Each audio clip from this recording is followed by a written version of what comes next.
संविधान का अनुच्छेद 16 संविधान के भाग 3 अनुच्छेद 12 से लेकर 35 तक मौलिक अधिकारों का प्रावधान है, राइट्स। तो उसी के अंतर्गत आता है अनुच्छेद 16। अनुच्छेद 16 बात करता है लोक नियोजन में, मतलब नियुक्तियों में जो सरकार नियुक्तियां निकालेगी उसमें अवसरों की समानता होगी। तो लोक नियोजन या नियुक्ति के विषय में अवसर की समानता संविधान के अनुच्छेद 16(1) से लेकर 16(5) तक मौलिक अधिकारों में इसका प्रावधान है। संविधान का अनुच्छेद 16(1) क्या कहता है? राज्य के अधीन किसी भी पद पर नियोजन या नियुक्ति संबंधी विषयों में सभी नागरिकों के लिए अवसर की समानता होगी। याद रखने की बात यह है कि ये राज्य के अधीन जो भी पद होंगे उन्हीं पे ये लागू होगा। ऐसा नहीं होगा कि कोई भी सार्वजनिक उपक्रम जो भी नहीं है, जैसे संविदा कर्मी है या प्राइवेट कोई संस्थान है, तो उसमें ये चीज लागू नहीं होगी। तो 16(1) कहता है राज्य के अधीन किसी पद पर नियोजन या नियुक्ति के संबंध में विषयों, कोई भी विषय हो उसमें सभी नागरिकों के लिए अवसर समान होंगे। अनुच्छेद 16(2) बहुत इंपॉर्टेंट है क्योंकि यहीं पे से क्वेश्चन उठता है, पुटअप होता है कि कौन कौन से वर्ड अनुच्छेद 16 के अंतर्गत नहीं है। तो कोई नागरिक केवल धर्म, मूलवंश, जाति, लिंग, वंशक्रम, जन्म स्थान, निवास स्थान, इन आधारों पर किसी से भी विभेद नहीं किया जाएगा। इनमें से किसी भी एक आधार पर राज्य के अधीन नियोजन या नियुक्ति के संबंध में अपात्र घोषित उसे नहीं किया जाएगा। इनमें से कोई भी आधार होगा उसके आधार पर उसमें डिस्क्रिमिनेशन नहीं किया जाएगा। ध्यान रखने वाली बात यह है कि ये जो वर्ड्स हैं धर्म, मूलवंश, जाति, लिंग, वंशक्रम, जन्म स्थान, निवास स्थान, ये जो वर्ड हैं ये आर्टिकल 15 में भी है, लेकिन इनमें से दो वर्ड आर्टिकल 15 में नहीं है, जो कि है वंशक्रम और निवास स्थान। वंशक्रम का क्या अर्थ होता है? एक तो होता है हमारा मूल वंश, जिस वंश से आते हैं। वंशक्रम का अर्थ ये होता है किसी चाइल्ड को उसके मदर का नेम मिलेगा या फादर का नेम मिलेगा, वो वंशक्रम कहलाता है। ठीक, तो दो वर्ड जो है यहाँ पे नए जुड़े गए हैं आर्टिकल 15 में, वंशक्रम और निवास स्थान वर्ड नहीं है। इसके अलावा सारे वर्ड आर्टिकल 15 में हैं। इसके अलावा कुछ इंपॉर्टेंट बातें इसके अंतर्गत कि 16(1) और 2 दोनों में लोक नियोजन में अवसर की समानता की गारंटी दी गई है। लोक नियोजन में विस्तार केवल राज्य के अधीन नौकरियों तक होगा। विस्तार केवल राज्य के अधीन, राज्य मतलब पावर, बट जो पावर है, सत्ता है जो, उसके अधीन जो नौकरियां हैं, मतलब सरकारी नौकरियों की बात हो रही है यहाँ पे। संविदा या निजी क्षेत्र इसके अंतर्गत नहीं आएंगे। क्या आएंगे? सार्वजनिक जो भी लोक नियोजन के काम है, लोक नियोजन की जो नौकरियां हैं, जो सरकारी नौकरियां हैं, वो इसके अंतर्गत आएंगी। संविदा नौकरियां या फिर निजी जो क्षेत्र की प्राइवेट नौकरियां हैं वो इसके अंतर्गत, वो इससे संबंधित नहीं है। ये आर्टिकल 16(1) और 2 सम्मिलित रूप से इन पॉइंट्स को ध्यान रखना है। अवसर की समानता की योग्यता का निर्मूलन नहीं किया जाएगा। मतलब कि अवसर की समानता तो दे रहे हैं, बट अवसर की समानता का मतलब ये नहीं है ना कि मानसिक और शारीरिक रूप से कमजोर न हो वो व्यक्ति, मतलब योग्यता का निर्मूलन न हो, योग्यता उस पर हो, उसके बाद अगर उसे दिया जा रहा है आरक्षण तो वो वैलिड होगा। ये बात कह रहा है ये पॉइंट। अवसर की समानता योग्यता का निर्मूलन नहीं करेगी, मानसिक और शारीरिक रूप से योग्य होना उसका जरूरी है। आर्टिकल 16(3) क्या कहता है? संसद कानून बनाकर लोक नियोजन के मामले में किसी राज्य अथवा संघ राज्य क्षेत्र में निवास संबंधी शर्तें लागू कर सकती है। अभी हम बात कर रहे थे कि 16(2) कह रहा था कि निवास स्थान पे डिस्क्रिमिनेशन नहीं किया जाएगा, तो मतलब 16(3) क्या कह रहा है? निवास स्थान की शर्तें, निवास संबंधी शर्तें लागू कर सकती है। इसका मतलब ये अनुच्छेद 16(2) का अपवाद हो गया फिर। ठीक है, आर्टिकल 16(3). यहां पर आर्टिकल 312 थोड़ा सा ध्यान रखने वाली बात है कि आर्टिकल 312 जो है वो बात करता है कि राज्यसभा को जो नियुक्तियां हैं, मतलब संघ लोक सेवा आयोग, राज्य लोक सेवा आयोग, इसके नियम बनाने का पावर जो है वो राज्यसभा को है, उनके पद सृजित करने का। ठीक है, जो भी पद होते हैं लोक सेवा के, उनको सृजित करने का पावर है राज्यसभा को, आर्टिकल 312।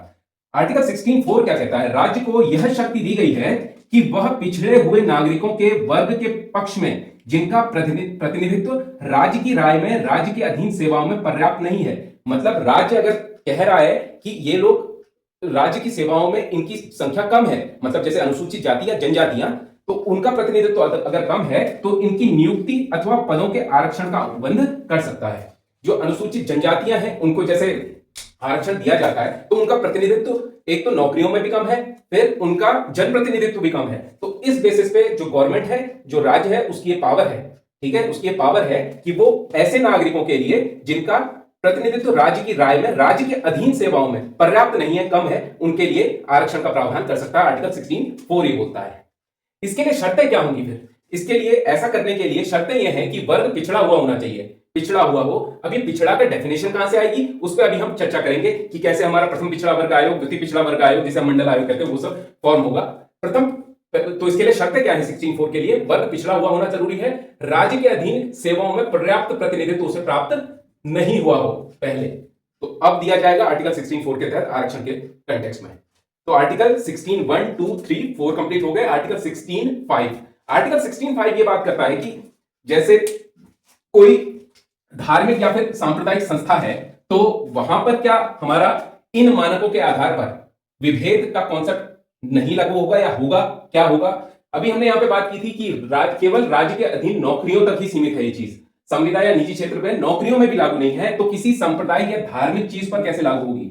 तो अनुच्छेद 16 में यह बात की गई है कि धार्मिक या सांप्रदायिक संस्था में किसी पदाधिकारी सदस्य की नियुक्ति के लिए किसी विशिष्ट धर्म के व्यक्ति को वरीयता देने से उसे नहीं रोक सकती। मान लो कोई बजरंग दल टाइप का एक संगठन हमने क्रिएट किया है, तो उसका जो अध्यक्ष हम बनाएंगे तो वो विशिष्ट धर्म का व्यक्ति हम नियुक्त उसे कर सकते हैं। उसमें ऐसा नहीं होगा कि लोक नियोजन, उसमें अवसर की समानता हम यहाँ पे आर्टिकल 16 के तहत दें, क्योंकि वो लोक नियोजन नहीं है, वो क्या है, एक पर्टिकुलर धार्मिक या सांप्रदायिक संस्था है, तो इसे प्राइवेटाइज उसमें हम समझेंगे इस चीज को।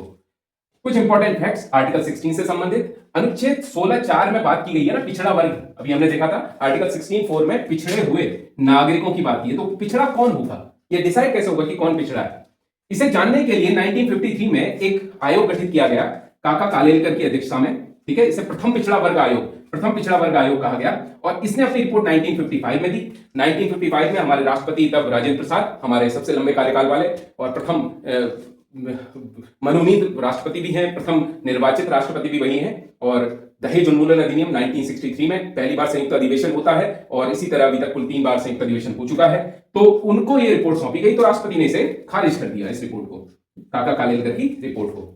उसके बाद जनता पार्टी की गवर्नमेंट आती है, 1979 का टाइम था। 1979 में एक आयोग और गठित होता है जिसे द्वितीय पिछड़ा वर्ग आयोग या मंडल आयोग के नाम से जाना जाता है और इसके अध्यक्ष थे वीपी मंडल। और इनका काम क्या था? मंडल आयोग का काम था जो सामाजिक रूप से पिछड़े हुए लोग हैं या शैक्षणिक रूप से पिछड़े हुए लोग हैं, ध्यान रखने वाली बात है सामाजिक और शैक्षणिक, आर्थिक आधार अभी तक नहीं है। आर्थिक आधार आएगा हमारा 103वां संविधान संशोधन, जब हम बात करेंगे संशोधन अधिनियम, जिसके तहत 10% आरक्षण की बात होगी। हालांकि 1991 में नरसिम्हा सरकार द्वारा ये प्रयास किया गया कि जो आर्थिक रूप से कमजोर वर्ग के लोग हैं उनके लिए आरक्षण का प्रावधान हो, लेकिन मंडल आयोग की सिफारिशें जो है सामाजिक और शैक्षणिक दृष्टि से पिछड़े वर्ग के लोगों तक ही सीमित थी अभी तक। तो इसने क्या किया, सामाजिक और शैक्षणिक दृष्टि से पिछड़े वर्ग की पहचान करना इसका काम था। अब उसके लिए आधार क्या बनाया जाएगा? इतना बड़ा देश है, इतने बड़े देश में कौन सामाजिक रूप से पिछड़ा है, कौन शैक्षणिक रूप से पिछड़ा है, ये पता करना बड़ा मुश्किल होगा। तो जाति को इसका आधार बनाया गया, तो जाति सामाजिक और शैक्षणिक पिछड़ेपन का आधार बनी और वहीं पे से जातिगत आरक्षण का कॉन्सेप्ट निकल के आता है। 1980 में मंडल आयोग ने अपनी रिपोर्ट दी और जाति को पिछड़ेपन का आधार माना। किसको? जाति को पिछड़ेपन का आधार माना और नौकरियों में पिछड़े वर्गों के लिए 27% आरक्षण की बात कही। वीपी सिंह सरकार ने फिर इस रिपोर्ट जो आई थी, इन्होंने रिपोर्ट 1980 में दी। 1990 में वीपी सिंह सरकार द्वारा नौकरियों में 27% आरक्षण का कॉन्सेप्ट लागू कर दिया। 1991 में क्या हुआ? पीवी नरसिंह राव सरकार थी। पीवी नरसिंह राव की सरकार के समय उच्च जातियों के दो चीजें हुई यहां पे 1991 में। एक तो यह बात हुई कि जो पिछड़ा वर्ग है, जो 27% आरक्षण प्राप्त कर रहा है, उनमें भी जो अति पिछड़ा वर्ग है आर्थिक रूप से, उसको वरीयता देना, उसको 10% और आरक्षण उसी के अंतर्गत दे देना, पहली चीज। दूसरी चीज थी कि जो उच्च जाति के आर्थिक रूप से कमजोर लोग हैं, उनके लिए 10% अलग से आरक्षण का कॉन्सेप्ट ये लाया जाए। दो बातें थी इसमें, लेकिन सुप्रीम कोर्ट ने इसे अमान्य घोषित किया। क्यों किया? क्योंकि आर्थिकी पिछड़ेपन का आधार नहीं है, आर्थिकी आधार नहीं था, सामाजिक और शैक्षणिक दृष्टि जो है पिछड़ेपन का आधार है, जो कि जाति इसका प्रॉपर एक बेस है। सुप्रीम कोर्ट ने इसके बाद क्या हुआ, इंदिरा साहनी बनाम भारत संघ केस चला और 1991 में ही उस 1991 के भारत संघ इंदिरा साहनी और भारत संघ केस को हम मंडल केस के नाम से भी जानते हैं। इसमें सुप्रीम कोर्ट ने कुछ निर्णय दिए अपने, उनमें बहुत इंपॉर्टेंट है क्या क्या निर्णय ये थे। अब इनमें से कुछ एक सेपरेट करके एग्जामिनेशन में आ जाएगा, तो इनको ही ध्यान रखना है।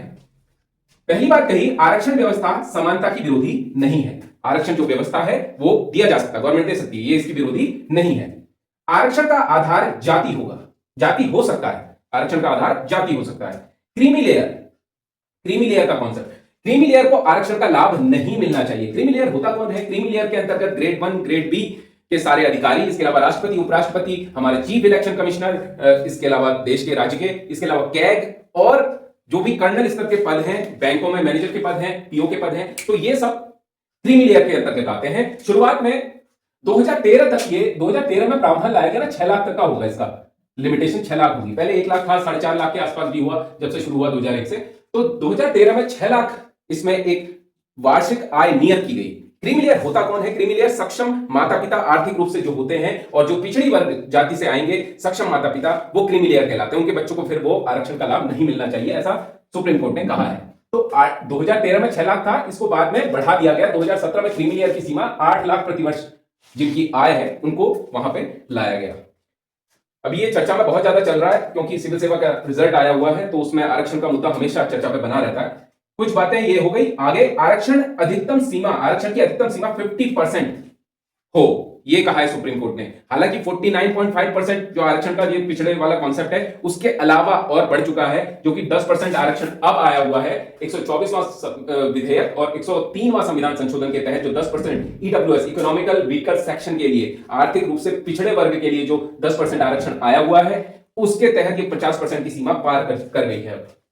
पदोन्नति में आरक्षण लागू नहीं होगा, ये बात ध्यान रखने वाली है कि पदोन्नति में आरक्षण लागू नहीं होगा, ऐसा कहा है इंदिरा साहनी बना भारत संघ में भारत सुप्रीम कोर्ट ने। लेकिन पदोन्नति में आरक्षण का कॉन्सेप्ट भी आएगा 77वें संविधान संशोधन के तहत, और इसके तहत फिर 85वां संविधान संशोधन, ये सब चीजें।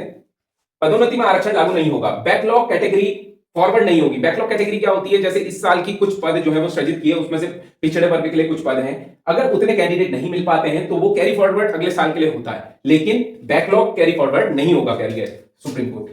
आरक्षण व्यवस्था का न्यायिक पुनरावलोकन संभव है, मतलब न्यायिक रूप से इस आरक्षण व्यवस्था जो भी ये बनाई गई है, इसका न्यायिक रूप से पुनरावलोकन दोबारा से इसे देखा जा सकता है। इसके अलावा हम आगे ये देख लेते हैं कि पदोन्नति में आरक्षण की यहां पे बात की, तो पदोन्नति में आरक्षण का है क्या कॉन्सेप्ट।